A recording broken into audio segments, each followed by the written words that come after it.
ISR 9 news కి స్వాగతం. Bulletin లో ముందుగా హెడ్లైన్స్.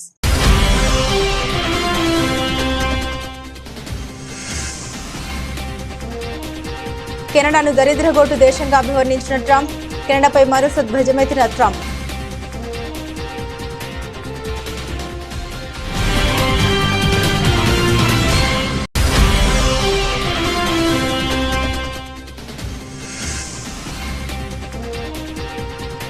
ఔరంగజేబ్ సమాధి వివాదంపై స్పందించిన ఆర్ఎస్ఎస్, ఈ సమాధి నేటికి సంబంధించింది కాదన్న ఆర్ఎస్ఎస్.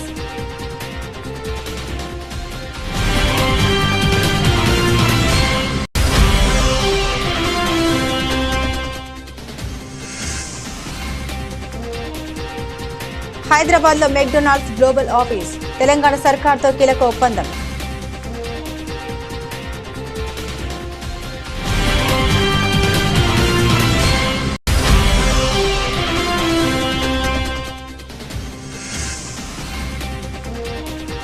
అశోక్ లేలాండ్ బస్ తయారీ యూనిట్ ప్రారంభించిన మంత్రి నారా లోకేష్. విజయవాడ సమీపంలో అశోక్ లేలాండ్ బస్సు కర్మాగారం ప్రారంభం.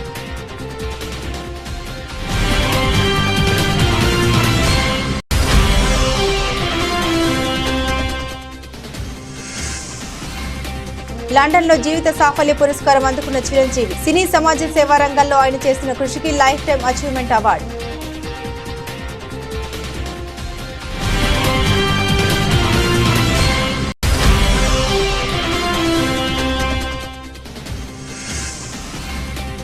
ఏపీజీబీ ప్రధాన కార్యాలయాన్ని కడప నుండి తరలించకండి, ప్రభుత్వాన్ని కోరిన వైసీపీ ఎంపీ అవినాష్ రెడ్డి.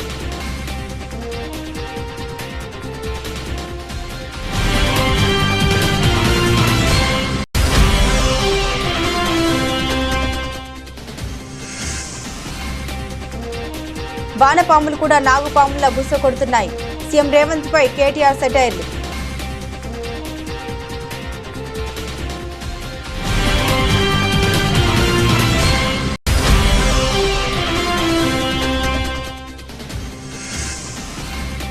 విశాఖపట్నం అంతర్జాతీయ క్రికెట్ స్టేడియంకు వైఎస్ఆర్ పేరు తొలగింపు, స్టేడియం వద్ద వైసీపీ నేతల ఆందోళన.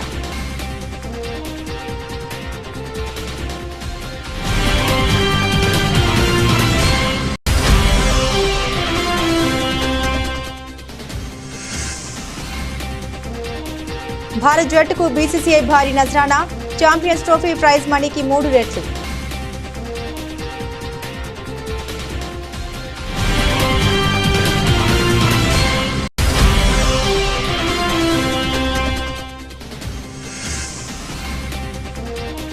$92,000కు చెరువులో బంగారం ధర.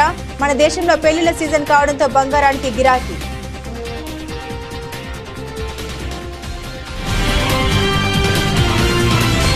ట్రేడ్ వార్ కొనసాగుతున్న వేళ అమెరికా అధ్యక్షుడు డొనాల్డ్ ట్రంప్ కెనడాను ఉద్దేశించి తీవ్ర వ్యాఖ్యలు చేశారు.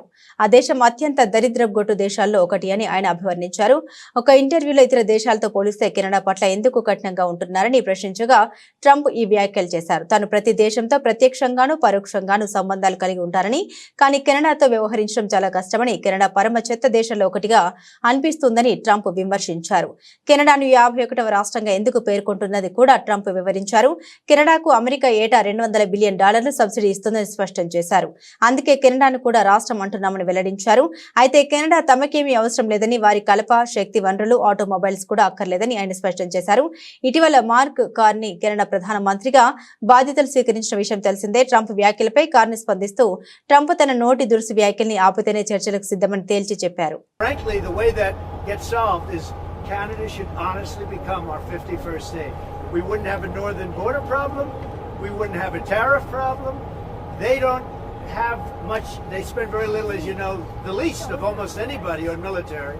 And we spend the most of anybody on military. We have a great military. I rebuilt the military during my first time. We're going to have to rebuild it a little bit again. Not that much, but we're going to have to rebuild it a little bit again. But Canada would be great as our cherished 51st state. You wouldn't have to worry about borders. You wouldn't have to worry about anything. And by the way, Canada is very highly taxed, and we're very low tax. We're considered a low tax nation because of me, because I cut the taxes so low. So the people of Canada would pay much less tax. Aurangzeb సమాధి వివాదంపై రాష్ట్రీయ స్వయం Sevak Sangh RSS స్పందించింది. మొఘల్ చక్రవర్తి ఔరంగజేబు సమాధి అంశం నాగపూర్లో తీవ్ర ఘర్షణకు దారి తీసిందని, అసలు ఈ సమాధికి సంబంధించిన విషయం ఇప్పుడు అప్రస్తుతమని పేర్కొంది. ఈ హింస సమాజానికి ఏమాత్రం మంచిది కాదని తెలిపింది. ఈ మేరకు ఆర్ఎస్ఎస్ సీనియర్ కార్యకర్త సునీల్ అంబేద్కర్ ప్రకటన విడుదల చేశారు. మహారాష్ట్రలోని ఔరంగజేబు సమాధిని కూల్చివేయాలంటూ డిమాండ్లు వినిపిస్తున్నాయి. ఈ అంశంపై నాగపూర్లో 2 వర్గాల మధ్య హింస చెలరేగింది. దీంతో అధికార యంత్రాంగం అప్రమత్తమైంది. ఔరంగజేబు సమాధి ఉన్న ప్రాంతంలో పోలీసు భద్రతను కట్టుదిట్టం చేసింది.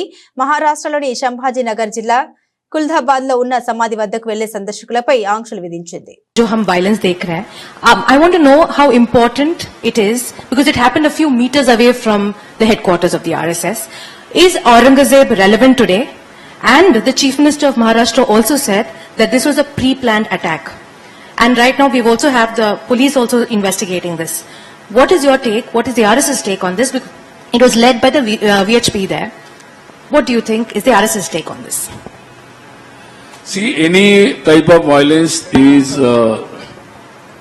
not good to the health of the society, and I think police are have taken the cognizance of it, and so I think they will go into the details, and that's the point.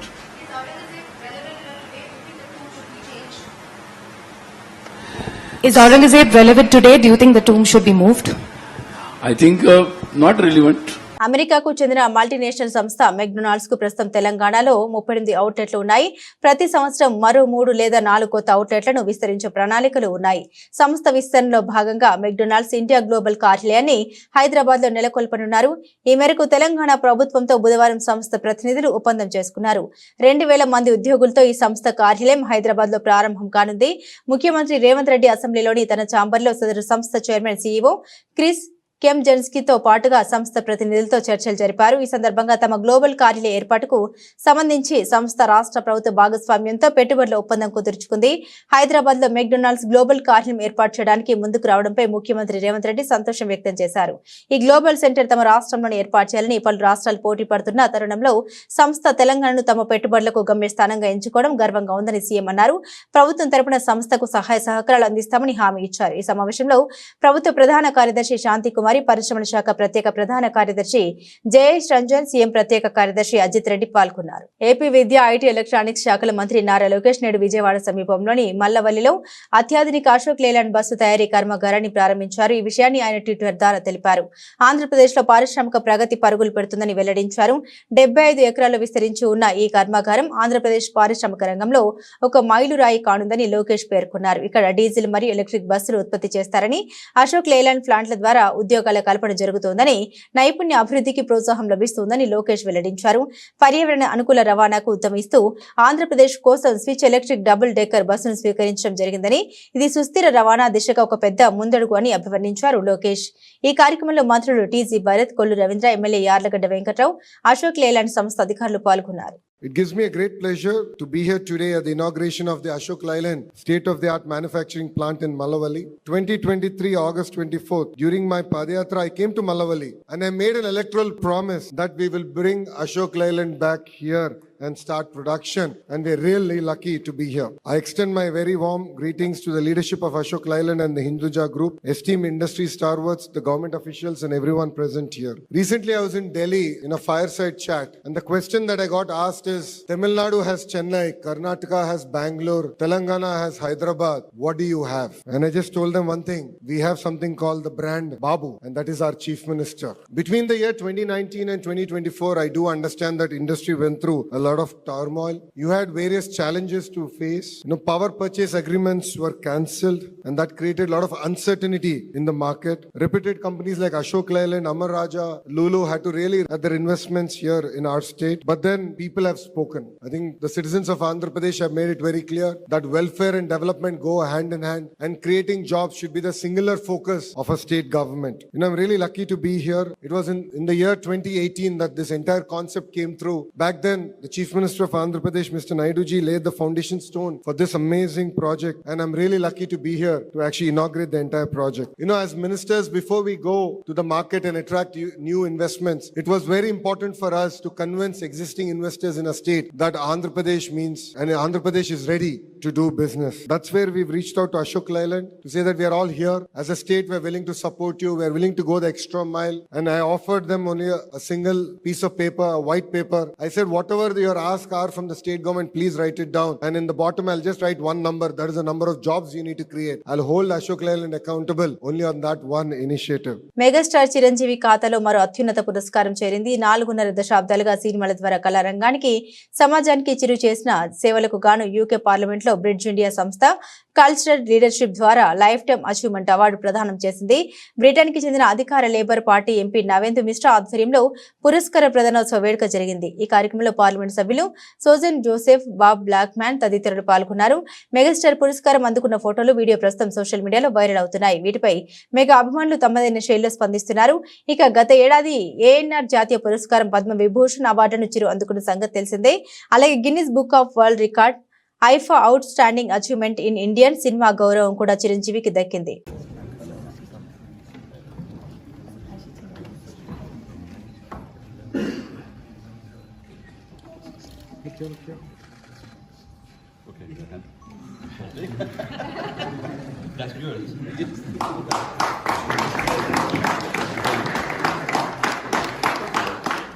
Sir, just one here. Thank you. Just one here.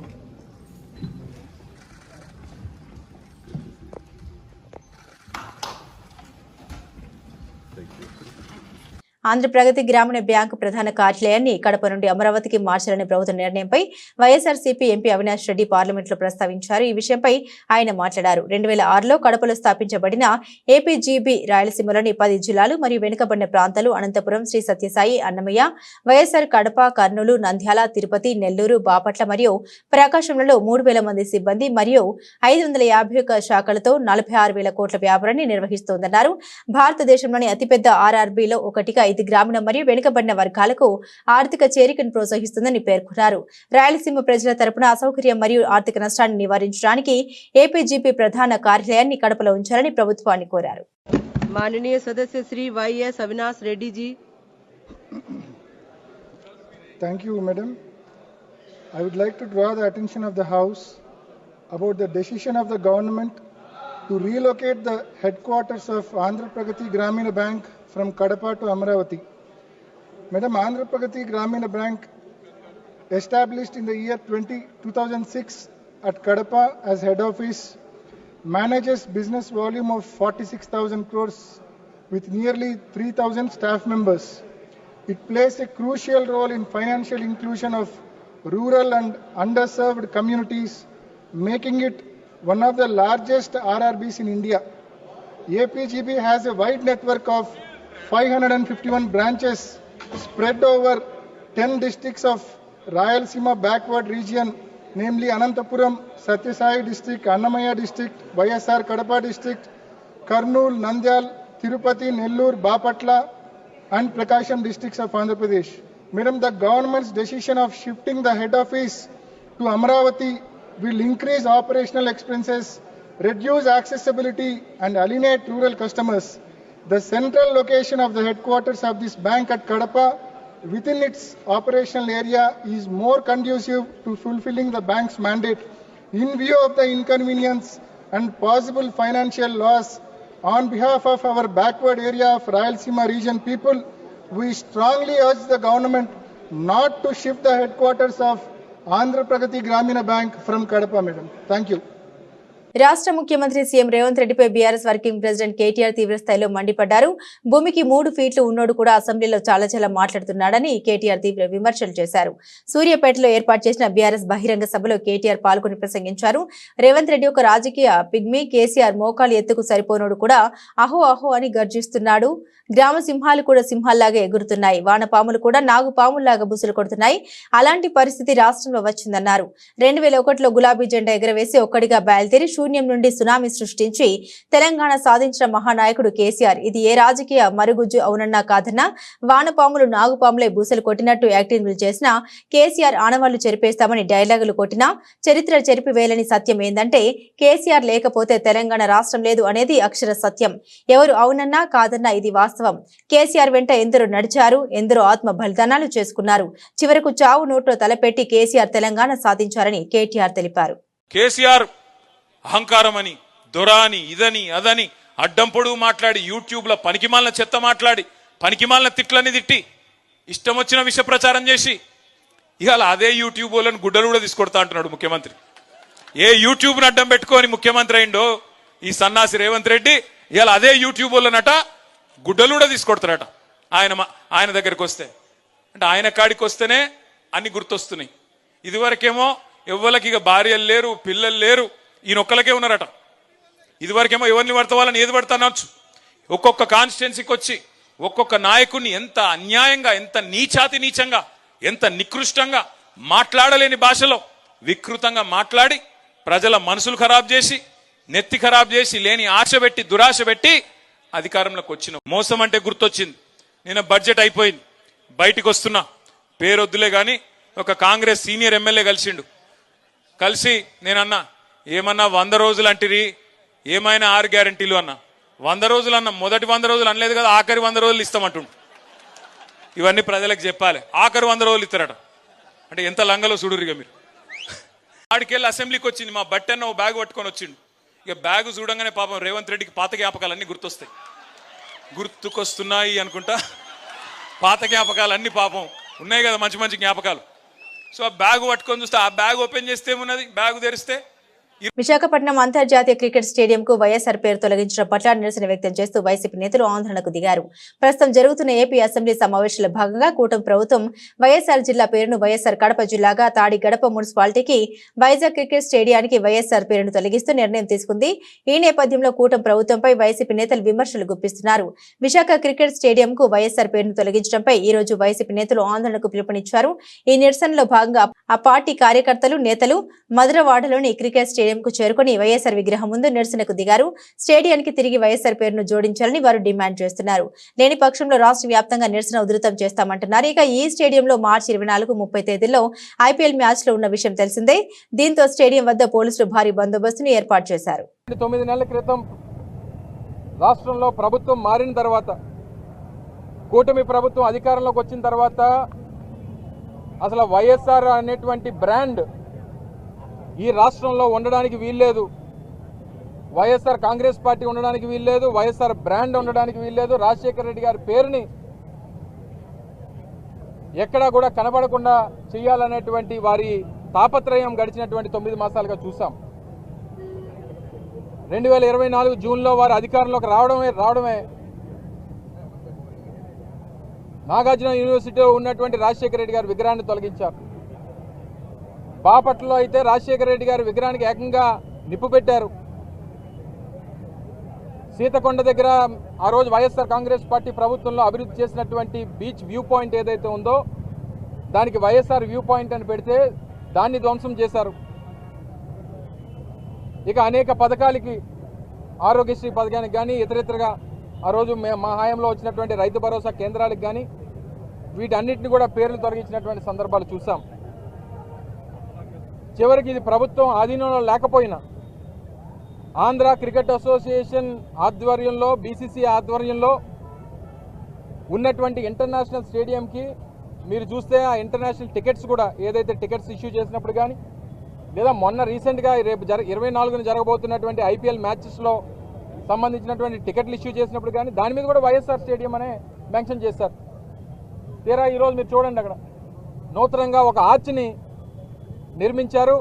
అలాగే స్టేడియంకి సంబంధించినటువంటి facade కూడా నూతనంగా నిర్మాణం చేశారు. ఈ gate కూడా పూర్వం నుంచి ఆర్వీవీకే ప్రసాద్ గారి పేరిట మెయిన్ ఎంట్రన్స్ గేట్గా దానికి నామకరణం ఉంది. మరి దాన్ని ప్రసాద్ గారి పేరు, పెద్దలు ఆర్వీవీకే ప్రసాద్ గారి పేరుని కొనసాగించారు. పైన ఉన్నటువంటి డాక్టర్ వైఎస్ఆర్ పేరుని మాత్రం పూర్తిగా తొలగించినటువంటి విషయాన్ని ఇక్కడ నేరుగా మీకు కనబడతా ఉంది, ఇక్కడ కనబడతా ఉంది. ఆ పైన ఉన్నటువంటి స్టేడియం పైన ఉన్నటువంటి ఆ నేమింగ్ చేసినప్పుడు కూడా ఆ ఫసాడ్లో కూడా కేవలం ఏసీఏ వీడీసీఏ ఇంటర్నేషనల్ స్టేడియం అని చెప్పి, క్రికెట్ స్టేడియం అని చెప్పి మెన్షన్ చేశారు తప్ప రాజశేఖర రెడ్డి గారి పేరుని ఎక్కడా కూడా వారు మెన్షన్ చేయడం కానీ, వారు ఎక్కడ వారి పేరు రాయడం కానీ లేదు. ఇది కూడా ఇక్కడ ఉన్నటువంటి రాజశేఖర రెడ్డి గారి విగ్రహం ఇది మేము పెట్టిందో లేదా ప్రభుత్వం పెట్టిందో కాదు, నేరుగా ఆ రోజు ఆంధ్ర క్రికెట్ అసోసియేషన్ ఆధ్వర్యంలో ఆ రోజు రాజశేఖర రెడ్డి గారి విగ్రహాన్ని ఇక్కడ స్థాపించారు. దానికి ఎంట్రీ గేట్ కూడా మీరు చూసుంటారు. ఇప్పుడు మేము పూలదండ వేయడానికి వెళ్ళినప్పుడు కూడా స్టేడియం లోపలికి వెళ్ళి దానికి ఎంట్రన్స్ ఉందనేటువంటి విషయాన్ని కూడా మీరు అందరూ కూడా గమనించారు. గత కొద్ది రోజులుగా hero Nithin Robin Hood cinema promotions కోసం చాలా హార్డ్ వర్క్ చేస్తున్నారు.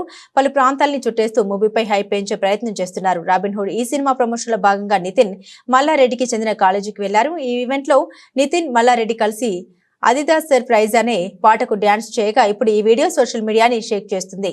తెలంగాణ మాజీ మంత్రి విద్యా సంస్థల అధినేత మల్లారెడ్డి ఎంత హుషారుగా ఉంటారో ప్రత్యేకంగా చెప్పనక్కర్లేదు. ఆయనకి సినిమాలంటే ఇష్టం, సినిమా వాళ్ళన్న కూడా చాలా ఇష్టం. వారితో కలిసి ఆయన చేసే సందడి మామూలుగా ఉండదు. బోలతనం మల్లారెడ్డి పద్ధతి కాగా 70 ఏళ్ల వయసులో ఇప్పటికీ హుషారుగా ఉంటారు మల్లారెడ్డి. పలువురు సెలబ్రిటీలతో కలిసి డ్యాన్సులు చేస్తూ అప్పుడప్పుడు వార్తల్లో నిలుస్తుంటారు. హాయ్ మల్లారెడ్డి కాలేజ్, ఎలా ఉన్నారు? అసలు మీ ఎనర్జీ, జోష్, అబ్బాబాబా సూపర్. అంతే. మీ స్టూడెంట్స్కి చెప్పేది ఏంటంటే ఒకటే, మీ ఏం 10th మైల్ అయితే ఏం ఫర్ ద 11th మైల్, అదే ఇది పాటించాడు. అందుకే సార్ ఇవాళ ఈ రేంజ్లో ఉన్నాడు. సార్ ఇవాళ మీ యానివర్సరీ కాబట్టి నాకు చిన్న వరం ఇస్తారా? చిన్న వరం. మార్చ్ 28 నాడు మళ్ళీ పిల్లలకి హాలిడే ఏమో ఇస్తారా? మా పిల్లలు వద్దన్నా కానీ మీ సినిమా చూస్తారు. పాలమిండు పూలమిండు నాకు తెలుసు, కానీ ఎప్పుడైనా మీరు డ్యాన్స్ చేసిండ్రా? మార్చ్ 28న సినిమాకి రండి, థియేటర్లో రచ్చ లేపుదాం. ఇది నా ప్రామిస్. అందరికీ నమస్కారం. 28 తారీఖు నాడు రాబిన్ హుడ్ మన తెలంగాణ బిడ్డ, సూపర్ స్టార్, సూపర్ సక్సెస్ అవుతుంది. ఆ సినిమా బ్లాక్ బాస్టర్ అవుతుంది. ఆ రోజు మీరు హాలిడే ఇవ్వకుండా మీరందరూ డుమ్మ కొట్టైనా సినిమా చూస్తారు.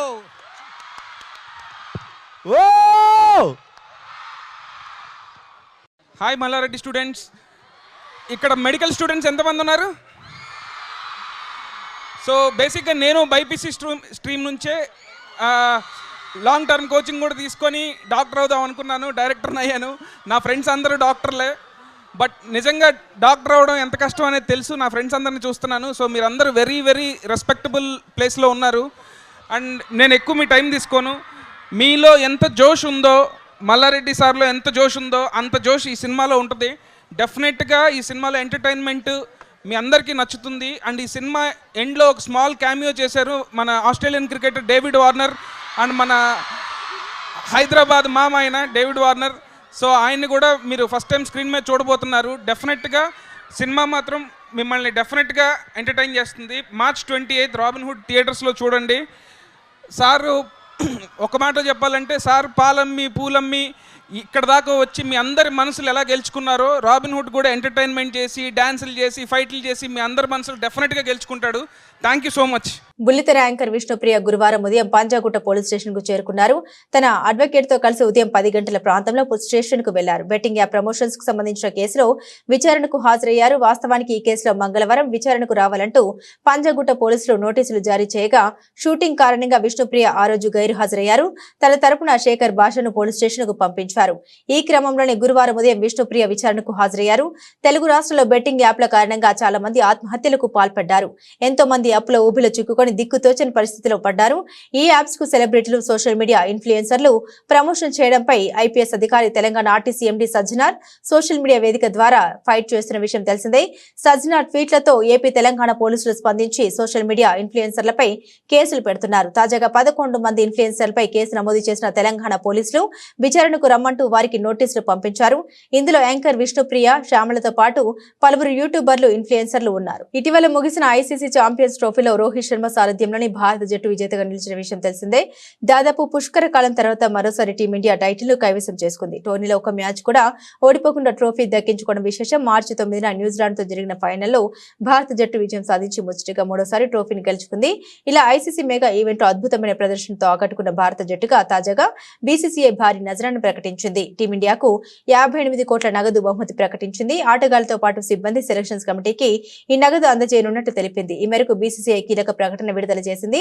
ఐసీసీ ఛాంపియన్స్ ట్రోఫీ 2025లో విజయం సాధించిన జట్టుకు 58 కోట్ల నగదు బహుమతిని ప్రకటించడం ఆనందంగా ఉంది. ఈ క్యాష్ రివార్డు ఆటగాళ్లు, కోచింగ్ సహాయక సిబ్బందితో పాటుగా పురుషుల సెలక్షన్ కమిటీ సభ్యులకు వర్తిస్తుందని బీసీసీఐ ప్రకటించింది. వరుసగా 2 ఐసీసీ టోర్నీలో విజేతగా నిలిచిన భారత జట్టు ఆటగాళ్ల నిబద్ధతను బోర్డు గుర్తించకుండా ఉండదు. వారి శ్రమకు ఈ నగదు బహుమతిని అందిస్తుంది.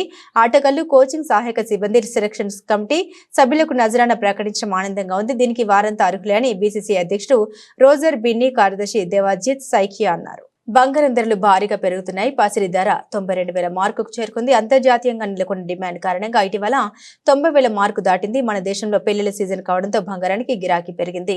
ఢిల్లీలో 10 గ్రాముల స్వచ్ఛమైన బంగారం ధర ఈ రోజు 700 పెరిగి 91,950 రూపాయలకు చేరుకుందని ఆల్ ఇండియా సరఫా అసోసియేషన్ వెల్లడించింది. పశ్చిమ ఆసియాలో నెలకొన్న అనిశ్చిత పరిస్థితులకు తోడు అమెరికా ఆర్థిక వ్యవస్థలో వృద్ధి నెమ్మదించడం కూడా బంగారం వైపు పెట్టుబడులు మళ్లించేందుకు దోహదం చేస్తున్నాయి. దీంతో అంతర్జాతీయంగా బంగారానికి డిమాండ్ పెరిగింది. ఢిల్లీలో 99.9% స్వచ్ఛత కలిగిన 10 గ్రాముల బంగారం ధర నిన్న 91,250 రూపాయలు ఉండగా ఈ రోజు 700 రూపాయలు పెరిగింది. ట్రంప్ అధికారంలోకి వచ్చాక వాణిజ్య భయాలు నెలకొన్నాయి. దీంతో పెట్టుబడిదారులు సురక్షిత పెట్టుబడిగా భావించే బంగారం వైపు మొగ్గు చూపుతున్నారు. బులెటిన్ ముగించే ముందు హెడ్లైన్స్ మరోసారి.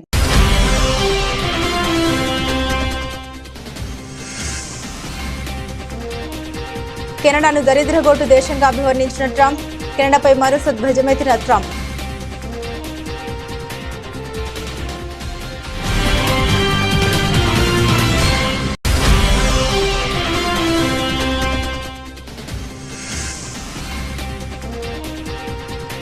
ఔరంగజేబ్ సమాధి వివాదంపై స్పందించిన ఆర్ఎస్ఎస్, ఈ సమాధి నేటికి సంబంధించింది కాదన్న ఆర్ఎస్ఎస్.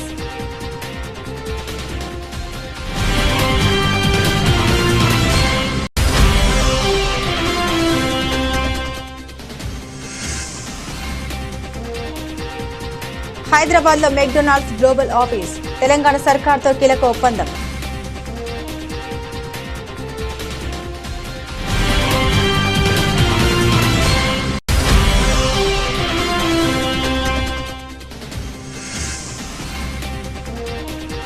అశోక్ లేలాండ్ బస్ తయారీ యూనిట్ ప్రారంభించిన మంత్రి నారా లోకేష్. విజయవాడ సమీపంలో అశోక్ లేలాండ్ బస్సు కర్మాగారం ప్రారంభం.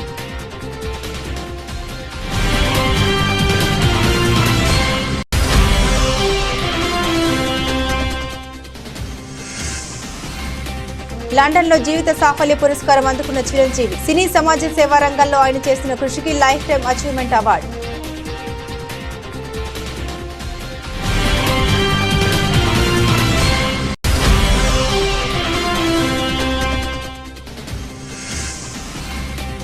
ఏపీజీబీ ప్రధాన కార్యాలయాన్ని కడప నుండి తరలించకండి, ప్రభుత్వాన్ని కోరిన వైసీపీ ఎంపీ అవినాష్ రెడ్డి.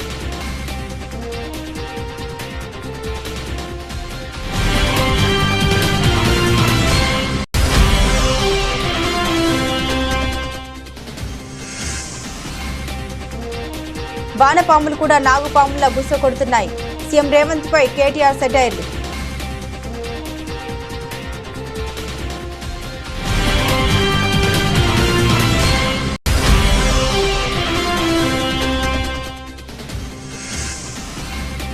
విశాఖపట్నం అంతర్జాతీయ క్రికెట్ స్టేడియంకు వైఎస్ఆర్ పేరు తొలగింపు. స్టేడియం వద్ద వైసీపీ నేతల ఆందోళన.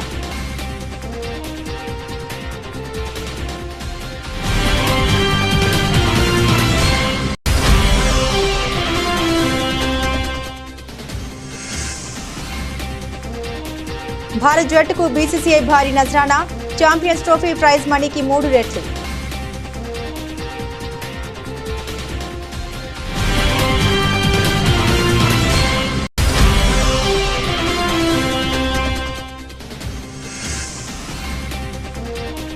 $92,000కు చెరువులో బంగారం ధర.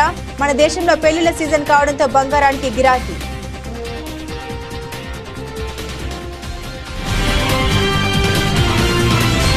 ఇవి బులెటిన్లోని విశేషాలు. తిరిగి మరో బులెటిన్తో మళ్ళీ కలుసుకుందాం. అంతవరకు సెలవు, నమస్కారం.